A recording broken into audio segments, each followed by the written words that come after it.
So thank you, Robert, for the introduction. Thank you, Emiliana, for the wonderful talk beforehand. That was fantastic. And I'm really glad that all of you are here and excited to share with you some of this research that I've been working on the topic of culture. And if we think about culture, I would submit to you that culture is one of the most important but frustratingly elusive and difficult to measure constructs in the social sciences. It maybe takes the prize on that dimension. And what I want to share with you is some work that I've been doing together with some collaborators whose names are cut off there. I'll tell you their names. It's Amir Goldberg and Govind Manian, who are at the business school at Stanford, and Christopher Potts, who's in the linguistics department at Stanford. And we've come together to try to apply the tools of computational linguistics to the study of culture. And the idea is, can we use language as a window into culture, and then use that to think about how organizational cultures and subcultures form and change and how people fit into them.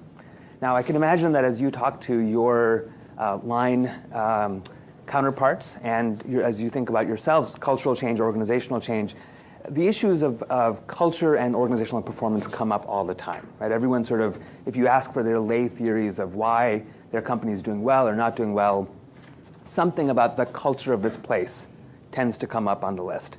And then if you ask, why do some people do really well in this company or not, something about individual level cultural fit comes up, right? Indeed, it's pervasive in all of the discussions around hiring, around promotion, around mobility. And in fact, just recently, you'll recognize the face and the story. Cultural fit has been in the news a lot, right? The Kleiner-Perkins case was all about cultural fit. At Kleiner, you had to be one of the guys to be successful, right? Was one of the quotes. She raised her voice, yet she could not own a room, right? So these questions of cultural fit become super important. And indeed, culture becomes, as I mentioned, an important criterion by which people get selected and moved around and promoted inside of organizations. So if we consult the literature on culture, right, we can see some of the reasons why cultural fit might matter. So we know that culture facilitates coordination, both tacit and complex forms of coordination inside of organizations. It affects how people perceive themselves. If you feel you fit in culturally, you're also more motivated to engage. It signals your identity. So the culture that you affiliate with is a signal to others about the kind of person you are, about where you fit in, where you belong. Thank you. And it can complement formal mechanisms of control, right? So those are all the reasons why cultural fit seems to be an important factor in how people think about employee management. But if we then think about how culture is measured, and I would submit in many of the organizations that I've seen, and a lot of my research is collaborative research with companies, either joint experiments or looking at archival data. I'll describe to you some data in a second. But in most organizations I've been to, culture is thought about and discussed through anecdotes. Right? There's somebody who's an exemplar of the culture, and we talk about that person as being the archetype. Or we talk about offices that don't fit the culture, regions that don't fit the culture. They're based on observations. There's real value to ethnography and observation, so I'm not trying to discount that. But the challenge is that it's not systematic, and it's potentially biased. The other common way of thinking about and measuring culture is self-report measures. Like, there are various surveys out there, right, that will look at culture, cultural fit, and those are helpful too. Those get us a little bit further along, but they also have some important limitations, right? They're subject to self-report bias.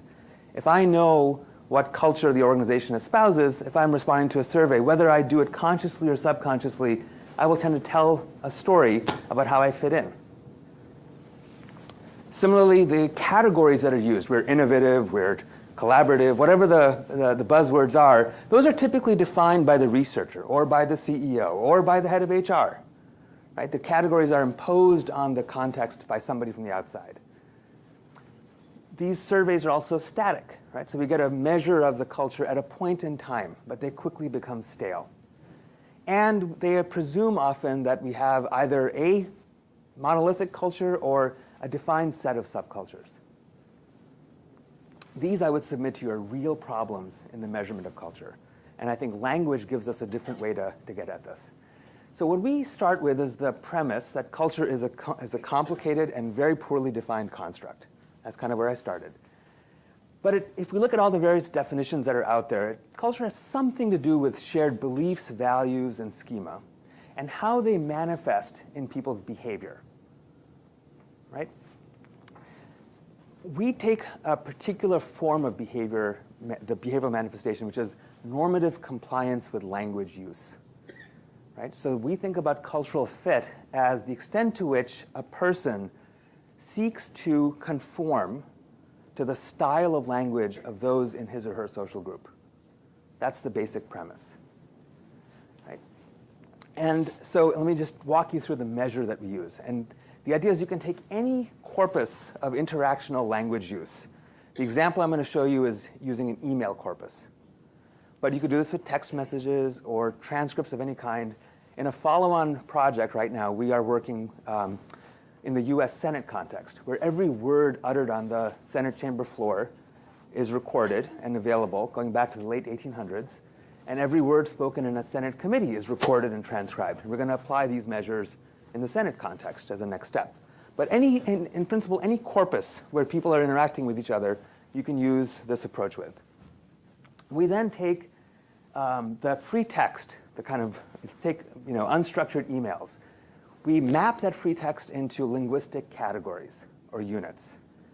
In this case, we use something called the Linguistic Inquiry and Word Count Dictionary. It's a very widely available language dictionary developed by a linguistics researcher named Pennebaker. And you can actually go to his website and download this application yourself. And what it does is it takes any corpus and it codes it on 55 different dimensions, like positive emotion, concrete language, use of I versus we, right? So there are 55 dimensions along which any corpus can be coded.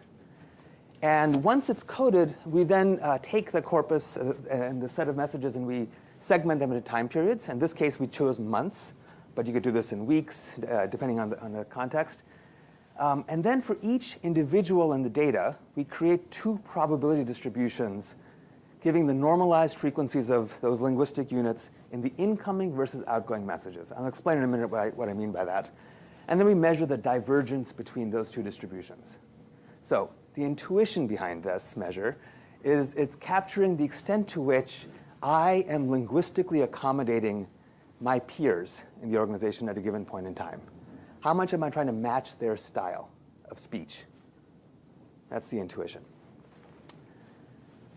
Okay, so, and what it allows us to do then is get to an objective, more behavioral measure. So this is not what someone reports in a survey. This is how they actually communicate over time. It's also not limited by researcher-imposed categories. So I described this Luke dictionary. That was imposed by us. But we've also replicated the same measure using the raw data itself. So the categories come from the data as opposed to from us. And you get the same kind of results. You can observe it over time, so it doesn't go stale in the same way, and with a lot of granularity.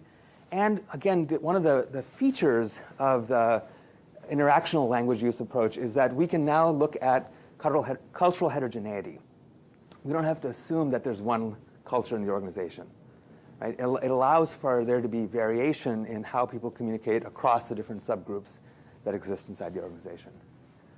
Okay, so there is a firm that we've been partnering with in this work. And we have a non-disclosure agreement, so I can't tell you the name of the firm. But we have from this firm their entire email corpus, which includes 10.25 million messages exchanged among a little over 600 employees over 5 years. I've worked with email data in some of my other projects. Typically, I've worked with email metadata, like who sent what message to whom on what date. And you can tell a lot about an organization just from metadata. Here, we have access to the content as well. And I'll tell you more about how we got access to those data. Then we have the standard personnel records, right? So an employee's hire date, exit date, the reason for the exit, voluntary, involuntary, just the standard stuff you might get from any kind of PeopleSoft type application. Okay, let me say a little bit about the email content, because I'm sure some of you are wondering how that works from a privacy and confidentiality perspective. It took us about 6 months to negotiate access to these data, working with the legal team and the HR team inside the company. And what we had to do was to actually buy servers of our own and install them behind their firewall. And the data sit on those servers, at least initially. We then got rid of messages they exchanged with the external world and with the lawyers and with the senior most executive team. And that was because of the lawyers' concern around attorney-client privilege. Then we transformed all the email content into these language categories. So I can't actually, from these data, go back and read someone's email. All I get is a distribution of what the email looks like across these categories. Then we trained our algorithms on these transformed data. We created employee codes, got rid of all the identifying information, and only then did we pull the data out to Berkeley and Stanford servers. OK, so let me just show you some initial applications. We're just in the very early stages of this work. The first application, this is not causal yet. This is an association, a correlation. But if our measure is getting at cultural fit, then we should find that people who fit in better tend to do better in their careers, right? And I'm going to show you one set of results. This is what's called it's the cumulative probability of getting promoted to being a manager, right? So if you get hired as an individual contributor, then your cumulative probability of getting promoted to being a people manager. And you can see in the black line, that's somebody who's at the mean level of cultural fit according to our measure. And unsurprisingly, your cumulative probability goes up over time. But what's interesting is if we then look at the people who are high versus low in cultural fit, right, we see this divergence. So the ones who fit in at a very high level have nearly double the cumulative probability of getting promoted by their third year in the organization, and about 5 times more than somebody who's low in cultural fit. So this gives us some face validity that the measure is getting at what we think it's trying to get at. But what's also nice about this measure is that it gives us a window into not just the static level of cultural fit, but the process of cultural adaptation. So this company, like many companies, hires in part on the basis of fit, right? Anticipated fit. But it turns out, this chart here is showing the cultural fit over time for the average employee, right? And where 0 is the mean level of fit in the organization. So people, even though they're being selected on cultural fit, they're coming in not fitting in that well, right? But over time, by about a year, they hit the mean level of cultural fit, and those who stay fit in more and more over time, right? So we get a window into the process of enculturation, which you could never get from a survey-based approach. But if we look on the right-hand side here, we've just picked like 35 people at random from the data. And what we're showing here is that the trajectories vary tremendously. So on the left-hand side, we see an average across everybody, but that average masks a tremendous amount of variation. And so the other thing we did is we said, well, we could find the people who've left, and we could find the ones who were fired, and the ones who quit on their own. And we could look at their trajectories over their time, and we could take those people and we could match them to someone who stayed, who's equivalent on all observable dimensions, but who stayed. And we can look at these trajectories, and this is what this next chart shows. So what we find is, the black line are the people who stay. So those who stay, as we showed before, they tend to enculturate more and more and more over time.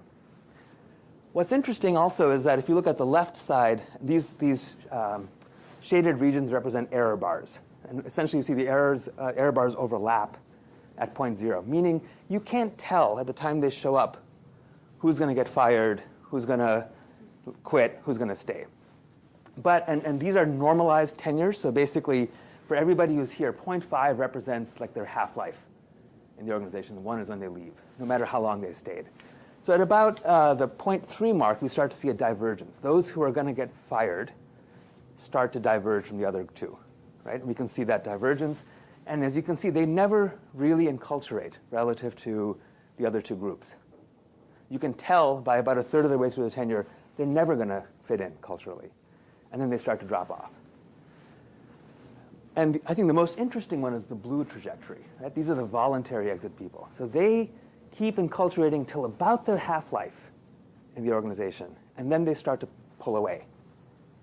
And then they quit. And we can predict when they're going to quit based on the models we have.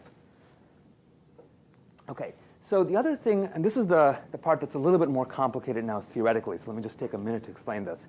So far, I've been talking about culture and cultural fit, which is one important way to think about career and career success. There's another perspective which in the literature is pretty orthogonal. There's not much overlap or dialogue even between these two literatures. So the cultural fit literature more or less says the more you fit, the better, but there's a trade-off. If you fit in too much, you don't distinguish yourself. And so there's like an optimal level of fit. That's kind of what that literature would say, summarized. The structural fit literature looks at not so much the language and how I'm speaking, it's about your position inside a network. And here the key construct is what's called brokerage. So a broker is somebody who sits in between two other worlds that are otherwise not in dialogue with each other. Just like you might think about a real estate broker, right? Who's bringing together two different parties who are otherwise not in touch with each other. In the same way, we can characterize for everybody in any organization the extent to which they're a broker. And brokers, in some sense, stand apart from the organization. The converse of brokerage is what's called constraint. And constraint means that you are connected to other people who are themselves connected to each other. Right? So you're more embedded structurally in the organization. We similarly find in the literature this trade-off, that on average it's better to stand apart. If you're too constrained, that's bad for your career, generally speaking. But if you are too much of a broker, then there are also identity costs you incur. Right? People start to not trust you so much. They start viewing you as an outsider. So there's a trade-off here as well. So these two literatures have each thought about an optimal point of distinctiveness in this fitting in or standing out trade-off. We argue that if we can think about, through this approach, the two dimensions together, that another way to resolve this tension between how much do I fit in versus how much do I stand out is to fit in on one of these dimensions and to stand out on the other. So let me say more about what I mean by that. So the idea here is we can think about this as a standard 2x2. What we're arguing is that those who fit in culturally are better off standing out structurally, being brokers structurally. By contrast, those who are highly constrained structurally will benefit from being distinctive culturally. Right? So you want to pick a dimension to stand apart in.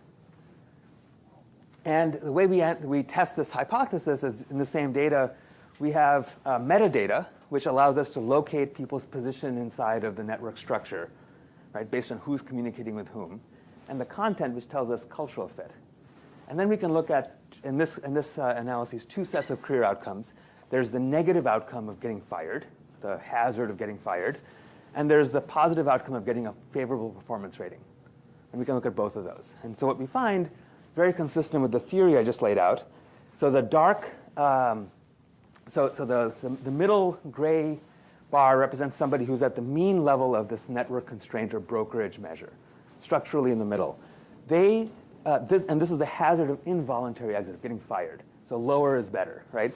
So the more you fit culturally, the lower your chances of getting fired for the average person. And that's especially true if you're a broker, the dark bar.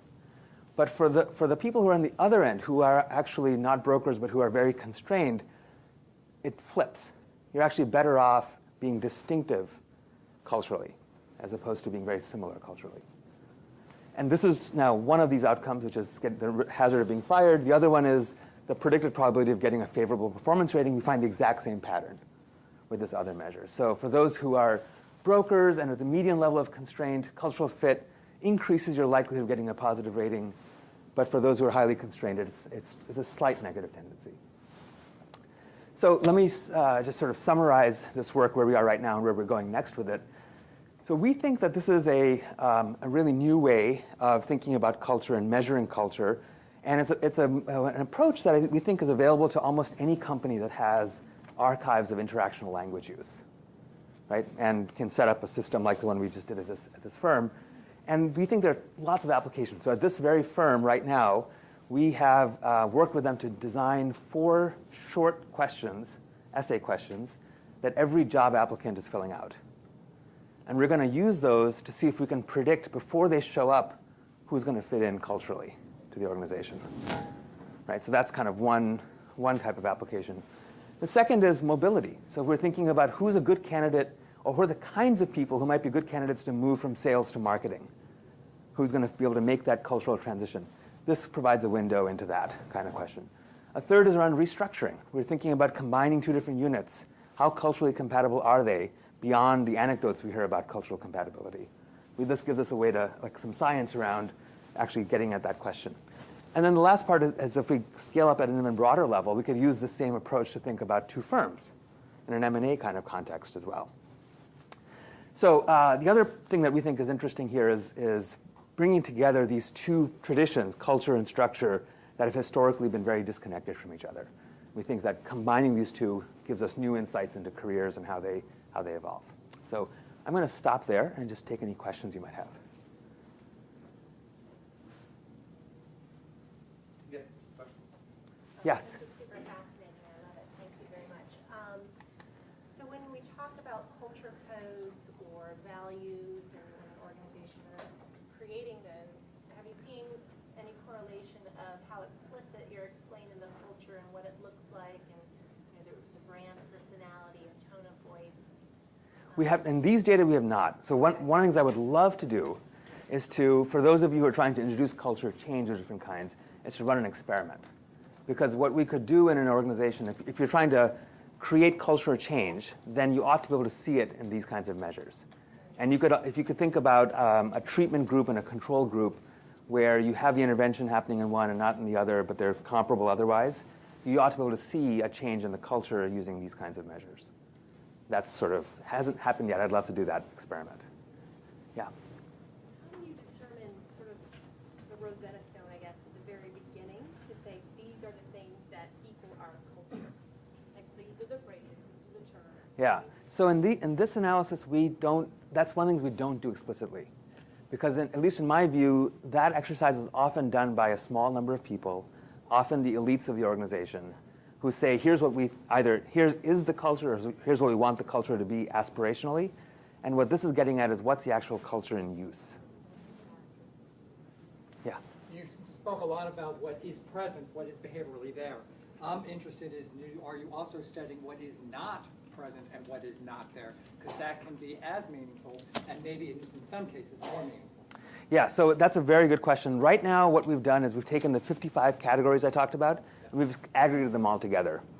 One of the next steps for us is to try and tease apart which of those categories seem to matter most for cultural fit where, right? And then some categories don't matter, and why is that? Yes. And that's actually part of the cultural heterogeneity, I think, in organizations. If they're present, better they're not. Right. Yeah, yes.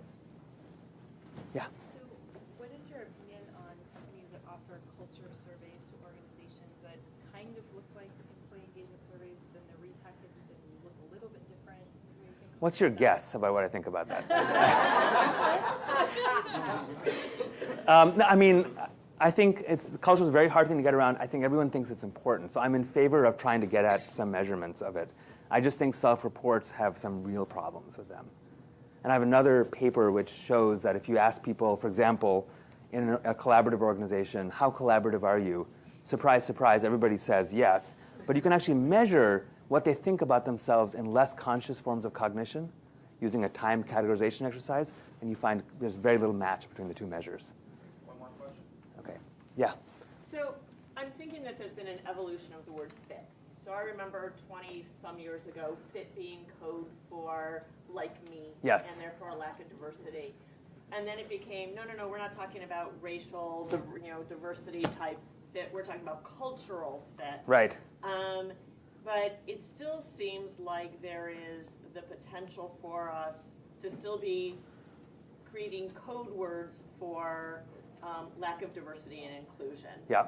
And so how do you reconcile these concepts? Yeah, that's a very good point. And one of my good friends, some of you may have read her work, Lauren Rivera. She's at the Kellogg School of Management. She's a former classmate of mine. And she has some ethnographic work that shows exactly what you're saying, even today, right? That cultural fit is used as almost an excuse to hire someone who's very similar to me, went to the same school, and did the same activities I did. Those are the two dimensions that seem to matter the most. And I think what this does is it helps us to move away from that, actually, because what we're now doing is when we're saying, how well does a person fit into this subunit in the organization, it's not about the hiring manager and fit with that person. It's about fit with a set of colleagues and how they tend to communicate.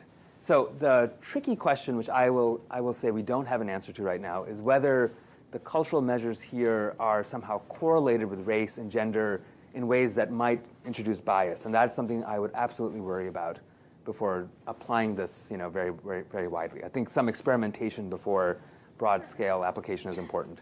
Thank you.